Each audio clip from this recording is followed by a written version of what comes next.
Good day mga tropang texters. Sa videong ito ay isi-share ko sa inyo ang pinakaunang mabigat na pagsubok sa unang akto ko bilang hippie. Actually nangyari ito doon pa sa loading port namin sa Saldanha Bay.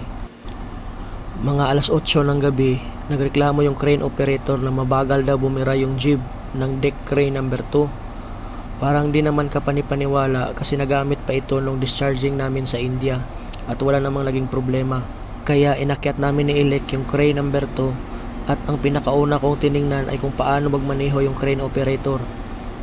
May mga bansa kasi na maloko, hanapan ng problema yung crane para madelay yung operation at mag-declare ng off-hire o kaya para gamitin yung shore crane at magbabayad ng malaki yung owner. Sa naobserbahan ko ay okay naman yung operator at mabagal nga pag nagbira yung jib at may maingay. Kaya tinawag ko sa duty officer na abisuhan si chief mate para si chief mate na ang magsabi kay kapitan. Gusto kong ilipat sa crane number 3. Total ang kinargahan naman na cargo hold ay cargo hold number 1, 3, and 5. Pinagising ko na rin ang mga engineers at whalers para full force na kami. Tinisting na namin ng walang load ang crane number 2 at yun nga mabagal ang jib up. Ang hoisting up and down at jib down ay okay naman, kaso medyo mabagal din gumalaw yung slowing operation. Chinik namin ang mga limit switches, micro switches, control lever, relief valves at solenoid valves, pero wala pa rin nangyari hanggang sa umabot na sa point na ayaw na talaga mag jib up, puro jib down na lang. Umabot na sa limit ng jib down at madaling araw na rin kaya pinatigil ko muna yung trabaho. Tumawag ako agad sa opisina para ipaalam sa kanila ang problema at nanghihingi ako ng advice kung ano ang dapat gawin. Yun nga, pinacheck nila yung mga na-check na namin, tapos pinacheck din yung sheave bearing. Kinaumagahan yan, linggong-linggo pa naman. Bumalik na naman kami sa crane para i-check ulit yung mga na-check namin nung gabi. Tapos yung advice din ng opisina, pero ayaw pa rin mag-jib up. Kahit alas 6 pa ng umaga sa Pinas, binulabog ko na si Sir Chief Igot para manghingi ng advice. Nakwento ko sa kanya na ang duda namin ni Sikan Engineer ay nasa hydromotor ang problema, kaya sabi niya subukang baklasin yung line filter at tingnan kung ano ang status sa loob. Pagkabaklas nga ay maraming copper particles kaya mukhang tama yung duda namin ni Segundo.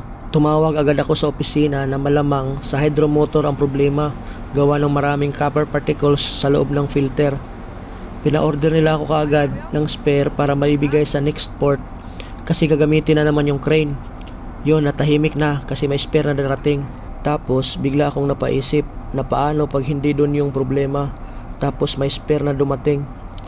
Sigurado sabon at banlaw abutin ko sa opisina o kaya baka pauwiin pa ako. Kaya sabi ko kay Segundo na subukan naming baklasin pag alis ng barko ang hydromotor at buksan kung may problema nga ba talaga sa loob. Tumawag na naman ako sa opisina para magpaalam. Kaya after ng commence of sea passage namin sa Saldanha Bay ng mga 13:30 ng noong January 8 ay sinimulan na kaagad naming banatan ang hydromotor. Kinabukasan, binuksan na namin ang hydromotor at chinik isa-isa yung loob. Ayos naman yung loob ng hydromotor at para sa akin ay wala talagang problema kaya inasimbol na namin ulit pero di muna namin kinabit sa crane.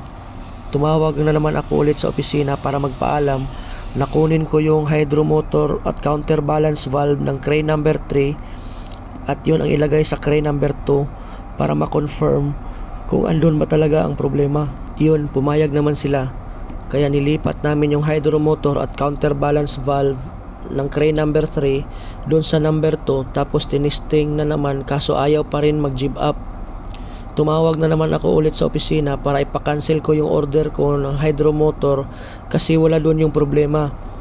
Sabi ko, proceed sana ako sa next step na i-check yung brake system, baka nandun yung problema. Kaya tinanggal na naman namin ulit yung hydromotor para matanggal yung brake. Binaklas namin yung brake system at chinek.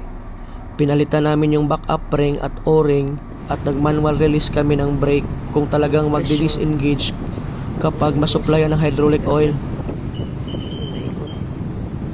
Subukan natin i-release. Matigas yan, no? Matigas. Ayan na. 1.5. Sige pa, sir. At 2.9. Wala pa pre-wheel lang. Ayos na. So akala namin solve na. Binalik na namin ulit lahat. Tapos kinargahan namin ng langis yung crane at tinisting ulit. Gumagana na yung jib up pero hanggang 1 roller lang, tapos titigil na at may maingay pagbirahin ng todo. Tumawag na naman ako ulit sa opisina na wala sa brake ang problema at gusto ko sana ilipat na naman yung mga pressure relief valves, unloading relief valves, sequence valves ng number 3 doon sa number 2. Tapos gusto kong i-check yung spring sa loob ng control valve ng laughing kung okay ba. Kaya ayun, pumayag sila at nilipat na namin at ganun pa rin pag-testing, ayaw pa rin mag-jib up. Kaya napag-usapan namin ni segundo makinista na last option talaga namin is yung pinaka main pump na. Pag hindi pa na okay, malamang magre-request na talaga ako ng technician pagdating namin ng India. Kaya nabanggit ko kay Tano at kay Kamote na yun yung pinagdudahan namin na problema at ayaw nilang maniwala kasi meron namang hoisting, slewing at jib down. Kung may problema ang main pump, malamang daw lahat wala na. May point naman sila, pero minsan matigas kasi ang ulo ko, lalo na kapag di nasunod yung gusto ko na iniisip ko nandun yung problema. Pag di gumana, edi ibalik ulit. Kaya tumawag na naman ako ulit sa opisina at sinabi ko na yung main pump, yun ang last option namin na gusto naming ilipat galing sa number 3 papunta sa number 2. Buti pumayag naman sila. Kaya tinanggal namin yung main pump ng number 3 at nilipat na sa number 2 at pag-testing na, ayun, gumana. Sa wakas, pagkatapos ng 5 araw na paglilipat-lipat ng parts ng number 3 papunta sa number 2 ay nahuli rin yung problema. Tinawag ko ulit sa opisina na ang main pump yung problema at syempre nakatanggap kami ng papuri. Masaya na kami doon na na-appreciate yung efforts namin. Malamang magtaka kayo kung bakit matagal naming nahuli ang problema. Iba kasi ako pag nag-troubleshoot, lalo na kapag malalim na yung sakit ng makina. Kumbaga, kung sa sakit ng tao ay simulan ko muna sa sipon at ubo. Tapos, proceed sa lagnat, tsaka na ako aabot sa cancer. At ang nangyari sa crane namin ay talagang cancer pala ang sakit. Ang paglilipat-lipat naman ng mga parts ay medyo old school na pero effective na approach sa pag-troubleshoot lalo na kapag related na sa hydraulic system. Kaya kailangan lang talaga ay ang sipag at tiyaga. Itong ganitong problema kasi ay napakabihirang mangyari kaya napakagandang experience para sa amin. Pag may mga problema lalo na related sa chance na ma-off-hire yung barko ay huwag magdalawang isip na tumawag sa opisina para ipaalam at manghingi ng advice kasi pag na-off-hire yung barko at sinulo mo yung problema, katakot-takot na sabon at banlaw ang abutin mo or ang masaklap baka pauwiin ka pa. Sa side ko naman, tumawag muna ako saka ako gumawa ng email para sure na alam na nila ang problema at yung email ay pang backup ko na lang. Pagdating namin ng India ay natanggap namin ang spare na main pump. Ito ay isang uri ng vane pump para sa dick crane na mga alas 8 ng gabi, kaya kahit gabi na ay binanata na namin kaagad. Baka sakaling gamitin kinabukasan. Pag testing ay gumana nga. Sakto, kinabukasan nga ay ginamit ang dick crane number 2 para sa pag-discharging ng cargo hold number 3. Kung sobrang nagtiwala pa ako na nasa hydromotor ang problema, malamang katakot-takot na sabon ang inaabot ko ngayon. Kasi kung yung sinupply nila ay yung hydromotor pa tapos tinisting namin na hindi pala gumana, patay na naman si Mario. At sa huli, gusto ko magpasalamat sa engine team ko na kahit gabi, kahit linggo, kahit medyo maalon pa yan, ay nandyan para tumulong nang wala man lang akong narinig na reklamo. At sa aking mentor na si Sir Chief Igot, thank you sir na kahit nasa bakasyon ka ay handang tumulong pag may problema ako sa unang akto. Sana may natutunan kayo mga tropang texter sa video ito. Salamat sa panonood.